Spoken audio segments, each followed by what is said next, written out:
this, of course, we know that you have restaurants. Siguro, di mahirap magtayo ng restaurant, di ba? Lalo na very competitive, ang dami ng restaurants out there. Siguro, ano yung advice mo for aspiring food entrepreneurs? Siguro, be brave, take risks, be self-aware. Dahil I started my business during the pandemic.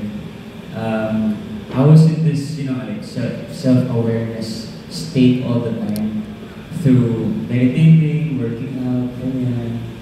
So one day, I went to Cash and Carry to buy supplements. Tapos I came across this samgyup in a bowl concept. So during that time, again, I was meditated. Tapos sabi ko sa sarili ko, parang okay bang concept na ito Diba? So, kung nung time na hindi ako self-aware, makawala yung kuya ko. So now, magiging mga branch na. Pero, ayun, syempre hindi siya madali. It's not easy, maraming failures, maraming roadblocks.